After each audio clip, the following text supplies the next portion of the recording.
नमस्कार। तो आज एक बार फिर से आप लोगों का स्वागत है आपके पसंदीदा platform Kautilya classes the school of core academics. और फिर से हम लोग सामने हैं। और जैसा कि पिछली सीरीज़ में हम लोगों ने स्टार्ट किया था ब्रांचेस ऑफ बायोलॉजी, यानी वो कौन कौन से डिसिप्लिन्स हैं जिनके अंतर्गत हम लाइफ की स्टडी करते हैं। प्रीवियस लेक्चर में हम लोगों ने उन ब्रांचेस को एक्सप्लेन किया था या उन ब्रांचेस को डिस्कस किया था आपके साथ जो ब्रांचेस एप्लीकेबल होती हैं प्लांट्स और एनिमल्स दोनों पर, यानी बायोलॉजी की कॉमन ब्रांचेस। आज कुछ वो ब्रांचेस या वो डिसिप्लिन हम लेकर आए हैं आपके सामने जो एक्सक्लूसिवली एप्लीकेबल होते हैं एनिमल्स के ऊपर या ह्यूमन के ऊपर। तो आइए स्टार्ट करते हैं इन ब्रांचेस को। बहुत सारी ब्रांचेस हैं, आप लोग सुनते जाएंगे और नोट भी करते जाएंगे साथ के साथ। देखिए, सबसे पहले लिखा हुआ है इकारोलॉजी। इकारोलॉजी में स्टडी की जाती है टिक्स एंड माइट्स की। टिक्स एंड माइट्स क्या होते हैं? ये फाइलम आर्थ्रोपोडा के कुछ इंसेक्ट लाइक एनिमल होते हैं जो डिफरेंट टाइप के डिसीज कॉज करते हैं। जो माइट्स होते हैं वो प्लांट्स और एनिमल्स दोनों में ही डिसीज कॉज करते हैं, जिनको सामान्य भाषा में हम घुन कहते हैं। और जो टिक्स होते हैं वो एक्सक्लूसिवली केवल एनिमल्स और जो खास तौर पे हमारे लाइव स्टॉक होता है उसको हम पहुंचाते हैं। दूसरा ब्रांच है एनिमल हस्बेंडरी। जैसे कि बायोलॉजी वाली ब्रांचेस में भी हमने एक ब्रांच डिस्कस किया था ब्रीडिंग बायोलॉजी, जिसमें हम प्लांट्स और एनिमल्स की इम्प्रूव्ड वेराइटीज को लाने की कोशिश करते हैं। तो ये उसी की एक सब ब्रांच है एनिमल हस्बेंड्री। जो हमारा लाइव स्टॉक होता है, जो हमारे कैटल होते हैं, उन कैटल से कैसे बेस्ट एफिशिएंसी के साथ उनसे मिलने वाले प्रोडक्ट हैं वो हमें प्राप्त हो सके। मिल्क है, मीट है, अदर प्रोडक्ट्स हैं, तो उनको कैसे उनके प्रोडक्शन को इन्हेंस किया जा सके और अच्छी क्वालिटी वाले प्रोडक्ट हमें मिल सके। प्रोटीन रिच प्रोडक्ट होने चाहिए, कार्बोहाइड्रेट की अमाउंट ज़्यादा होनी चाहिए।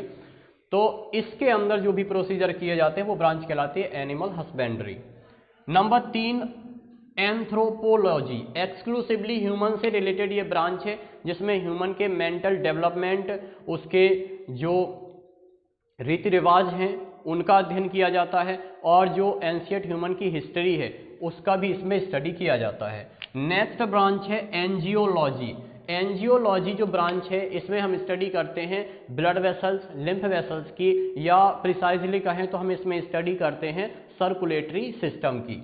नेक्स्ट ब्रांच है हमारी एपीकल्चर। एपीकल्चर में हनी बी की स्टडी की जाती है। हनी बी की रियरिंग कैसे की जाती है, फिर उससे हनी का एक्सट्रैक्शन कैसे किया जाता है और फिर उस हनी की मार्केटिंग कैसे की जाती है, इसकी स्टडी करते हैं। नेक्स्ट ब्रांच आ जाती है हमारी बेट्राकोलॉजी। बेट्राकोलॉजी में हम स्टडी करते हैं एम्फीबियंस की। एम्फीबियंस हम एनिमल किंगडम के क्लासिफिकेशन में पढ़ेंगे कि कॉर्डेटा का एक बड़ा ग्रुप है एम्फीबिया। कॉर्डेटा और नॉन कॉर्डेटा में जो मेन डिफरेंस होता है वो डिफरेंस होता है नोटोकॉर्ड के बेसिस पर, इसके अलावा नर्व कॉर्ड के बेसिस पर और फेरेंजियल गिल स्लिट्स। इसको डिटेल में पढ़ेंगे हम जब एनिमल किंगडम पढ़ेंगे, लेकिन अभी बहुत ब्रीफ में अगर आपको बता दिया जाए तो जो कॉर्डेट्स के अंदर क्लास होती है एक एम्फीबिया। उस एम्फीबिया के अंतर्गत जितने भी एनिमल्स आते हैं, सैलामेंडर है, डिफरेंट टाइप के फ्रॉक्स होते हैं, उन सब की स्टडी इस ब्रांच में करते हैं, उसको कहा जाता है बेट्राकोलॉजी। इसके बाद नेक्स्ट आ जाता है अरेनियोलॉजी। अरेनियोलॉजी में स्टडी की जाती है स्पाइडर्स की। इस ब्रांच को अरेक्नोलॉजी भी कहा जाता है, दोनों एक ही बात है। इसमें हम स्पाइडर्स यानी मकड़ियों की स्टडी करते हैं जो कि फाइलम आर्थ्रोपोडा के एक ग्रुप के अंतर्गत आते हैं। नेक्स्ट ब्रांच है हमारी आर्थ्रोलॉजी। आर्थ्रो वर्ड का मीन्स होता है ज्वाइंट्स, यानी हम इसमें स्टडी करते हैं डिफरेंट टाइप के ज्वाइंट्स की। जब हम ह्यूमन में लोकोमोशन एंड मूवमेंट वाला चैप्टर पढ़ेंगे तो उसमें आप पढ़ेंगे डिफरेंट टाइप के ज्वाइंट्स पाए जाते हैं ह्यूमन बॉडी में, उन सभी ज्वाइंट्स की स्टडी की जाती है आर्थ्रोलॉजी में। इसके बाद नेक्स्ट ब्रांच आती है कार्डियोलॉजी। कार्डियो जो टर्म होता है ये रिलेटेड होता है हार्ट से, तो इसमें हार्ट की मॉर्फोलॉजी, हार्ट की एनाटॉमी, हार्ट की फिजियोलॉजी और हार्ट रिलेटेड जितने भी डिसऑर्डर्स होते हैं उन सब की स्टडी की जाती है कार्डियोलॉजी में। नेक्स्ट ब्रांच आती है हमारी कॉन्ड्रोलॉजी। कॉन्ड्रोलॉजी जो ब्रांच है ये रिलेटेड होती है कार्टिलेजिस की स्टडी से। हमारा जो स्केलेटन सिस्टम है वो मेनली दो कंपोनेंट से मिलकर बना होता है, बोन्स और कार्टिलेज। कार्टिलेज बोन्स से ज़्यादा सॉफ्ट टिश्यू होते हैं एनिमल टिश्यू में। इनकी जो अल्ट्रा डिटेल है उसकी डिस्कस की जाएगी, कितने टाइप्स के ये होते हैं, कहाँ कहाँ बॉडी में पाए जाते हैं, उन सब की स्टडी हम करेंगे। यानी हम किसकी स्टडी करेंगे? कॉन्ड्रोलॉजी की। नेक्स्ट ब्रांच हमारी आती है सीटोलॉजी। सीटोलॉजी में स्टडी की जाती है व्हेल की। व्हेल जो कि फिश नहीं है, एक मैमल है। मैमल में एक ऑर्डर है मैमेलिया का जिसको कहा जाता है सिटेसिया। सिटेसिया में व्हेल को रखा जाता है, इसलिए व्हेल की स्टडी को सीटोलॉजी कहा जाता है। उसके बाद नेक्स्ट ब्रांच आती है नीडोलॉजी। नीडोलॉजी में निडेरियंस की स्टडी की जाती है जिनको हम सीलेंट्रेट्स भी कहते हैं। कोर्स ऑफ एवोल्यूशन में स्पंजिस के बाद जो अगला ग्रुप आता है वो अगला ग्रुप होता है हमारा निडेरिया। ये पहला ऐसा एनिमल ग्रुप है जिसमें टिश्यू का फॉर्मेशन हुआ है, टिश्यू लेवल का ऑर्गेनाइजेशन पाया जाता है। डिप्लोब्लास्टिक टाइप के एनिमल्स होते हैं, इनकी स्टडी को हम कहते हैं नीडोलॉजी। इसके बाद नेक्स्ट ब्रांच आती है कॉन्कोलॉजी। फाइलम मोलस्का के जो मेंबर्स होते हैं जिनमें शीप आते हैं, जिनमें शंख आते हैं, जिनमें जो कोणियाँ हम देखते हैं वो आते हैं, इनमें एपेल स्नेल यानी कि पायला आता है, घोंघा आता है। तो इन सब की बॉडी का जो एक्सटर्नल कवच होता है, जो एक्सटर्नल शेल होता है, उसके स्टडी को हम कहते हैं कॉन्कोलॉजी। इसके बाद नेक्स्ट ब्रांच आती है क्रेनियोलॉजी। क्रेनियम वर्ड का मीन्स होता है स्कल, तो इसमें स्टडी की जाती है स्कल और स्कल से संबंधित जितने भी बोन्स या उससे आर्टिकुलेटेड जितने भी स्ट्रक्चर्स होते हैं उन सब की। नेक्स्ट ब्रांच आती है हमारी डेक्टाइलोग्राफी। डेक्टाइलोग्राफी में स्टडी की जाती है जो हमारे फिंगरप्रिंट्स होते हैं, इन फिंगरप्रिंट्स का किसी भी क्रिमिनल प्रोसीजर में क्या यूज़ होता है, इसकी स्टडी कहलाती है डेक्टाइलोग्राफी। देन उसके बाद अगली ब्रांच आती है हमारी डर्मेटोलॉजी। यहाँ पर स्पेलिंग में थोड़ा सा मिस्टेक हुआ है, डर्मेटोलॉजी।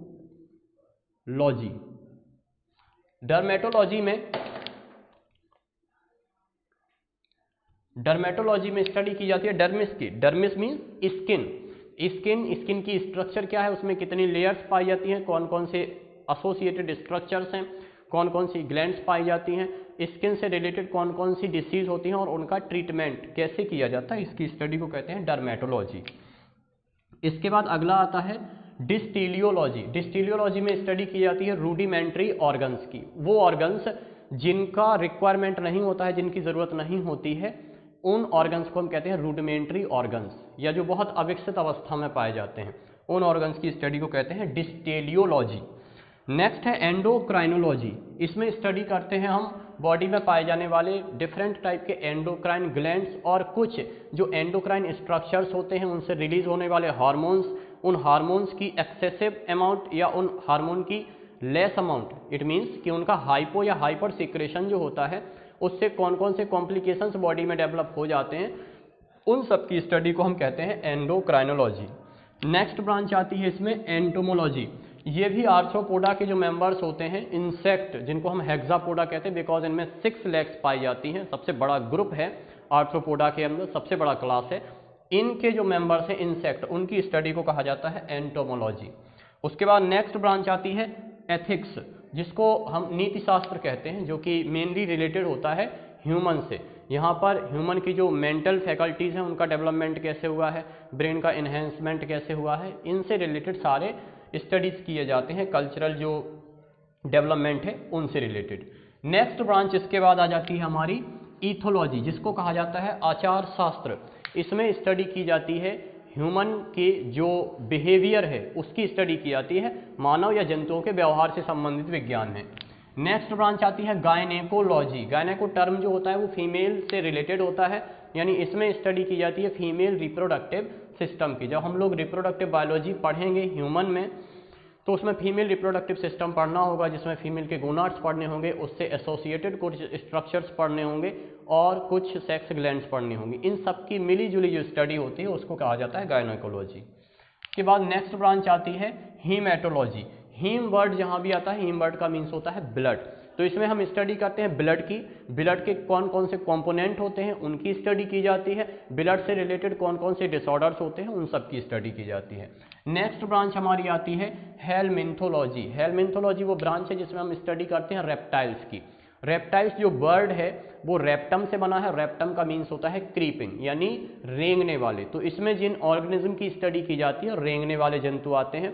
रेप्टिलिया एक बड़ा ग्रुप है जो एम्फीबिया के बाद आता है, कॉर्डेटा का ये क्लास है, और इसके अंतर्गत अगर हम देखते हैं कि कौन कौन से एनिमल आते हैं तो मेनली लिजार्ड्स हैं, स्नेक्स हैं, क्रोकोडाइल्स हैं, इसके अलावा जो ट्रायोनिक्स होते हैं टॉर्टॉइस होते हैं, यानी कछुओं की जो प्रजातियां होती हैं वो इसके अंतर्गत आती हैं, तो उन सब की स्टडी की जाती है। हेलमिंथोलॉजी, ये जो ब्रांचेस अभी बता दी है ये असल में हर्पीटोलॉजी थी। रेप्टाइल्स की जो स्टडी है, इसको करेक्ट कर लीजिएगा, रेप्टाइल्स की जो स्टडी है वो हर्पीटोलॉजी में की जाती है। हेलमिंथोलॉजी में जो स्टडी होती है वो वर्म्स की स्टडी होती है, इसको करेक्ट कर लीजिए। हेलमिंथोलॉजी में जो स्टडी होती है वो वर्म्स की स्टडी होती है। वर्म्स से यानी कि दो ग्रुप के मेंबर्स होते हैं, एक तो राउंड वर्म होते हैं, दूसरे फ्लैट वर्म होते हैं। राउंड वर्म जो होते हैं वो नेमेटोहेलमिंथीज में आते हैं और फ्लैट वर्म जो होते हैं वो प्लेटीहेलमिंथीज में आते हैं। और इनका इकोनॉमिक इंपॉर्टेंस बहुत ज़्यादा है, क्योंकि ह्यूमन या जो अदर एनिमल्स होते हैं ज़्यादातर उनके जो एंडोपैरासाइट या एक्टोपैरासाइट हैं वो इन्हीं दोनों ग्रुप से रिलेटेड होते हैं, या तो नेमेटोहेलमिंथीज से या फिर प्लेटीहेलमिंथीज से। इनके ग्रुप के मेंबर्स को हम वर्म कहते हैं, फ्लैट वर्म और राउंड वर्म, और इनकी स्टडी को क्या कहा जाता है?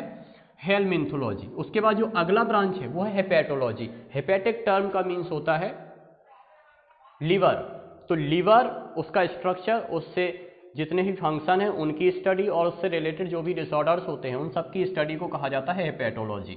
और हर्पीटोलॉजी जैसा अभी बात कर रहे थे, हर्पीटोलॉजी में स्टडी की जाती है रेप्टाइल्स की, जिसमें 4 मेन ऑर्गेनिज्म आते हैं। एक तो ट्रायोनिक्स यानी कछुए होते हैं, दूसरा क्रोकोडीलिया यानी एलिगेटर्स आएंगे इसमें, गेवियलिस यानी घड़ियाल आएगा और मगरमच्छ आएंगे, और तीसरा डिफरेंट टाइप की जो पॉइजनस और नॉन पॉइजनस स्नेक्स होते हैं उनकी स्टडी की जाती है, और जो डिफरेंट टाइप की लिजार्ड्स की वैरायटी हैं, छिपकली की जो अलग अलग प्रजाति हैं उन सब की स्टडी की जाती है। ये सब रेप्टाइल्स हैं, उनकी स्टडी को हम बोलते हैं हर्पीटोलॉजी। नेक्स्ट उसके बाद होता है ग्लोसोलॉजी। ग्लोसा वर्ड का मीन्स होता है टंग, तो इसमें स्टडी की जाती है टंग, उसके स्ट्रक्चर की, उसकी मॉर्फोलॉजी और एनाटॉमी की, उसके फंक्शन क्या है और उससे रिलेटेड कौन कौन सी डिसऑर्डर्स होते हैं। नेक्स्ट ब्रांच आ जाती है हमारी इक्थियोलॉजी। इक्थियो वर्ड का मीन्स होता है फिशीज और फिशेस, यानी इसमें जो ट्रू फिश होती हैं, वास्तविक मछलियां होती हैं, उनकी स्टडी की जाती है। कालोलॉजी, ये ह्यूमन से रिलेटेड ब्रांच है कालोलॉजी, और इसमें स्टडी की जाती है ह्यूमन ब्यूटी की। नेक्स्ट ब्रांच है काइनेसियोलॉजी। काइनेसियोलॉजी में स्टडी की जाती है बॉडी मूवमेंट्स की, जो डिफरेंट टाइप के मूवमेंट्स होते हैं अलग अलग लोकेशन में, उनकी स्टडी को कहते हैं काइनेसियोलॉजी। नेक्स्ट है लेरेंजियोलॉजी। लेरेंजियोलॉजी में स्टडी की जाती है लेरिंग्स की। लेरिंग्स यानी कि हमारा साउंड बॉक्स, जो हमारा वॉइस बॉक्स होता है, वोकल कॉर्ड से मिलकर जो बना होता है, उसकी स्ट्रक्चर कैसे और कैसे वॉइस का प्रोडक्शन होता है, वो पूरी प्रोसेस की स्टडी की जाती है लेरेंजियोलॉजी में। देन उसके बाद नेक्स्ट आता है लेपिडोप्टेरोलॉजी। लेपिडोप्टेरोलॉजी, स्टडी ऑफ बटरफ्लाइज। इसमें डिफरेंट टाइप की जो बटरफ्लाइज होती हैं उनकी स्टडी करते हैं। बटरफ्लाइज किस ग्रुप में आती हैं? फाइलम आर्थ्रोपोडा में। नेक्स्ट मेलैकोलॉजी। मेलैकोलॉजी वो ब्रांच है जिसमें हम स्टडी करते हैं मोलस्कन की। इसके पहले मोलस्कन की एक ब्रांच और डिस्कस कर चुके हैं, कॉन्कोलॉजी। उसमें मोलस्कन के शेल को डिस्कस किया जाता है, जो कवच उनके होते हैं, लेकिन इसमें हम मोलस्कन के मोलस्कन के जो एनिमल्स हैं उनकी स्टडी करते हैं। नेक्स्ट है मैमोलॉजी। मैमोलॉजी में स्टडी की जाती है मैमल्स की। कोर्स ऑफ इवोल्यूशन में एनिमल्स में जो मोस्ट डेवलप ग्रुप है और मोस्ट डाइवर्सिफाइड ग्रुप है वो कौन सा है? मैमल्स। तो मैमल्स की स्टडी को कहा जाता है मैमोलॉजी। नेक्स्ट उसके बाद आता है मैस्टोलॉजी। MASTOLOGY, मैस्टोलॉजी। इसमें स्टडी की जाती है ब्रेस्ट की विद निपल और टीट्स। ब्रेस्ट की स्ट्रक्चर, उसकी मॉर्फोलॉजी, उसकी एनाटॉमी और उसकी फिजियोलॉजी, कैसे मिल्क प्रोडक्शन होता है, कैसे मिल्क का इजेक्शन होता है, कब मिल्क सिंथेसाइज होना स्टार्ट होता है, कब मिल्क का सिंथेसिस स्टॉप होता है, सारी प्रोसेस की स्टडी कहलाती है मैस्टोलॉजी। नेक्स्ट उसके बाद है मायोलॉजी और सार्कोलॉजी। सार्को वर्ड रिलेटेड होता है मसल्स से, इसमें मसल्स की स्टडी करते हैं। ह्यूमन में अगर हम बात करते हैं तो 3 तरह के मसल्स पाए जाते हैं, स्ट्रिप्ड, अनस्ट्रिप्ड और कार्डियक मसल्स, जिनको हम वॉलेंट्री और इनवॉलेंट्री में भी डिवाइड कर देते हैं। तो इन मसल्स की स्टडी को हम कहते हैं मायोलॉजी या सार्कोलॉजी। मसल्स में मूवमेंट किस प्रकार से होता है वो सब स्टडी इसमें की जाती है। मायो और सार्कोलॉजी के बाद नेक्स्ट ब्रांच आ जाती है मिर्मैकोलॉजी। मिर्मैकोलॉजी वो ब्रांच है जिसमें स्टडी की जाती है आंट्स की, यानी चींटियों की। चींटियां जो होती हैं वो भी आर्थ्रोपोडा से रिलेटेड होती है। तो बहुत सारी ब्रांचेस हैं जो एक्सक्लूसिवली आर्थ्रोपोडा के जो मेंबर्स हैं उनसे रिलेटेड है। और वैसे भी कोर्स ऑफ एवोल्यूशन में हम देखते हैं तो जो सबसे बड़ा ग्रुप है, जो सबसे बड़ा फाइलम है, वो फाइलम कौन सा होता है? आर्थ्रोपोडा। नेक्स्ट आ जाता है नेमेटोलॉजी। नेमेटोलॉजी वो ब्रांच है जिसमें नेमेटोडा की स्टडी की जाती है, यानी हम पीछे बात कर चुके हैं। एक वो ब्रांच थी जिसमें हम नेमेटोहेल्मिन्थीज और प्लेटीहेल्मिन्थीज यानी राउंड बम और फ्लैट बम दोनों की स्टडी मिला जुला कर रहे थे। उस ब्रांच को नाम क्या दिया था? हेल्मिन्थोलॉजी। यहाँ एक्सक्लूसिवली स्टडी की जाती है किसकी? नेमेटोड्स की, यानी नेमेटोडा के मेंबर्स की। नेक्स्ट है नियोनेटोलॉजी। इसमें नियोनेट्स की स्टडी की जाती है आफ्टर बर्थ ऑफ 2 मंथ, यानी जन्म के बाद जो शैशवावस्था होती है अगले 2 महीने तक की, उस अवस्था को हम कहते हैं नियोनेट स्टेज। नियोनेट स्टेज में जो चाइल्ड होता है उसकी स्टडी को कहा जाता है नियोनेटोलॉजी। उसके बाद नेक्स्ट ब्रांच आती है नेफ्रोलॉजी। नेफ्रॉन वर्ड जो होता है वो किडनी से रिलेटेड होता है, क्योंकि किडनी की जो फंक्शनल और स्ट्रक्चरल यूनिट होती है वो क्या होते हैं? नेफ्रॉन। और किडनी की या किडनी से रिलेटेड जितने भी स्ट्रक्चर हैं या जितने भी स्ट्रक्चर एक्सक्रीशन का काम कर रहे हैं किडनी की तरह जो लोअर ग्रुप ऑफ एनिमल्स हैं उनमें, तो उन सभी स्ट्रक्चर्स या किडनी से एसोसिएटेड जितने स्ट्रक्चर्स हैं उनकी मॉर्फोलॉजी, एनाटॉमी, फिजियोलॉजी या वर्किंग मैकेनिज्म, इन सब की स्टडी को कहते हैं नेफ्रोलॉजी। इसके बाद अगली ब्रांच आती है हमारी न्यूरोलॉजी। न्यूरो जो वर्ड होता है वो हमारे नर्वस सिस्टम से रिलेटेड होता है, यानी इसमें हम स्टडी करते हैं नर्वस सिस्टम की। अगर हम थोड़ा समझना चाहें नर्वस सिस्टम का जो कंपोजिशन है वो क्या है, तो मेनली 2 पार्ट होते हैं नर्वस सिस्टम के, सेंट्रल नर्वस सिस्टम और peripheral nervous system. Central nervous system 2 element से मिलकर बना होता है, एक तो हमारा ब्रेन होता है और दूसरा ब्रेन से जुड़ा हुआ होता है हमारा स्पाइनल कॉर्ड, जो कि हमारे वर्टिब्रल कॉलम के अंदर पाया जाता है। तो ये तो बनाते हैं हमारे सेंट्रल नर्वस सिस्टम। दूसरा पार्ट होता है हमारा पेरिफेरल नर्वस सिस्टम। वो कौन सा होता है? हमारे ब्रेन से निकलने वाले क्रेनियल नर्व्स और स्पाइनल कॉर्ड से निकलने वाले स्पाइनल नर्व्स, ये दोनों मिलकर बनाते हैं हमारा पेरिफेरल नर्वस सिस्टम। तो इन सबकी स्ट्रक्चर्स की स्टडी को हम कहते हैं न्यूरोलॉजी। नेक्स्ट उसके बाद जो अगली ब्रांच आ जाती है वो ब्रांच है हमारी नीडोलॉजी। तो नीडोलॉजी की बात कर रहे थे हम। नीडोलॉजी में जो स्टडी की जाती है वो बर्ड के नेस्ट की स्टडी की जाती है, पक्षियों के घोंसलों का अध्ययन किया जाता है। इसके बाद जो नेक्स्ट ब्रांच आती है वो भी मेनली बर्ड से ही रिलेटेड होती है। जो बर्ड के एग्स होते हैं, डिफरेंट टाइप के एग्स होते हैं, फिर उनका क्लासिफिकेशन भी होता है, उनके अंदर जो योग पाया जाता है उसके बेसिस पर ए लेसिथल है कि सेंट्रोलेसिथल है कि बेसिलेसिथल है, डिफरेंट टाइप का।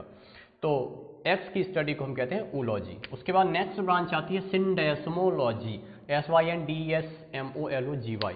सिंडेस्मोलॉजी में हम स्टडी करते हैं जॉइंट्स की और लिगामेंट्स की। नेक्स्ट ब्रांच आती है ओडोंटोलॉजी। ओडोंटोलॉजी में स्टडी करते हैं टीथ की, टीथ का स्ट्रक्चर, टीथ के फंक्शन, टीथ से रिलेटेड जितने भी डिसऑर्डर होते हैं और उनका ट्रीटमेंट कैसे होता है वो सब स्टडी की जाती है ओडोंटोलॉजी में। नेक्स्ट ब्रांच होती है ऑन्कोलॉजी। ऑन्कोलॉजी में स्टडी की जाती है कैंसर की। कैंसर क्या है, इसके कॉज क्या है, किस किस तरीके से कैंसर होता है, उसके टाइप्स क्या हैं और उसका ट्रीटमेंट कैसे होता है, उसकी स्टडी को कहते हैं ऑन्कोलॉजी। नेक्स्ट ब्रांच है ऑफियोलॉजी। ऑफियोलॉजी में स्टडी की जाती है स्नेक्स की। इस ब्रांच को एक नाम और देते हैं, इसको सर्पेंटोलॉजी भी कहा जाता है, यानी जो डिफरेंट टाइप के पॉइजनस और नॉन पॉइजनस स्नेक्स होते हैं उन सब की स्टडी को कहते हैं ऑफियोलॉजी। ऑफ्थेल्मोलॉजी में स्टडी की जाती है आई की। आई का स्ट्रक्चर, उसकी एनाटॉमी और विजन का साइंस क्या है, इसकी स्टडी को कहते हैं ऑफ्थेल्मोलॉजी। उसके बाद नेक्स्ट ब्रांच आती है ऑर्निथोलॉजी। ऑर्निथो जो बर्ड होता है वो रिलेटेड होता है बर्ड्स से, यानी इसमें हम स्टडी करते हैं एविस की या बर्ड्स की। नेक्स्ट ब्रांच है ऑस्टियोलॉजी। ऑस्टियोलॉजी में स्टडी की जाती है बोन्स की और स्केलेटन सिस्टम की। इसके बाद नेक्स्ट ब्रांच आती है ऑटोलॉजी। ऑटोलॉजी में स्टडी की जाती है ईयर की मॉर्फोलॉजी, उसकी एनाटॉमी और उसकी जो वर्किंग मैकेनिज्म यानी हियरिंग और बैलेंस से रिलेटेड जो प्रोसेस होता है उसकी स्टडी को कहते हैं ऑटोलॉजी।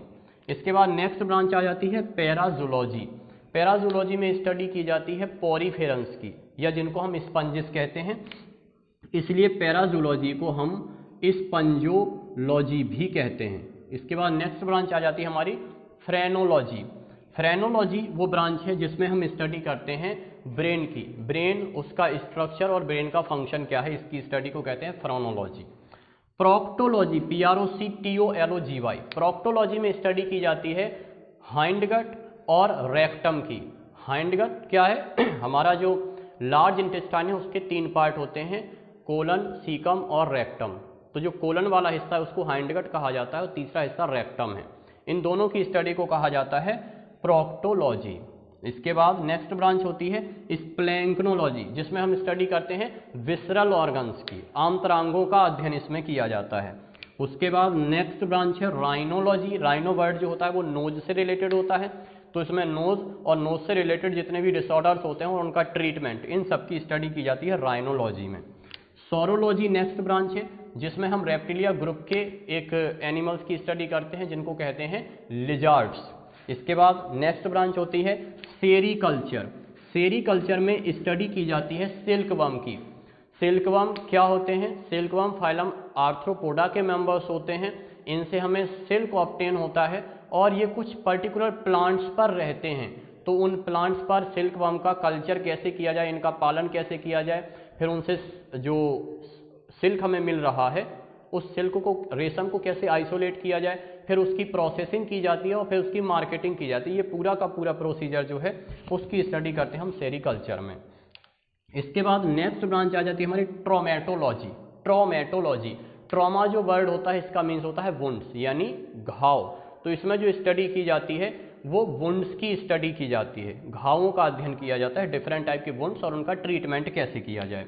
लास्ट ब्रांच हमारी इसमें आ जाती है जिसको कहते हैं यूरोलॉजी। इसमें स्टडी की जाती है यूरिन की, यूरिन के बनने का प्रोसीजर क्या है, यूरिन के हाइपो या हाइपर सिक्रेशन से कौन कौन से डिसऑर्डर्स हो सकते हैं, उन सब की स्टडी की जाती है और उनकी ट्रीटमेंट की स्टडी की जाती है।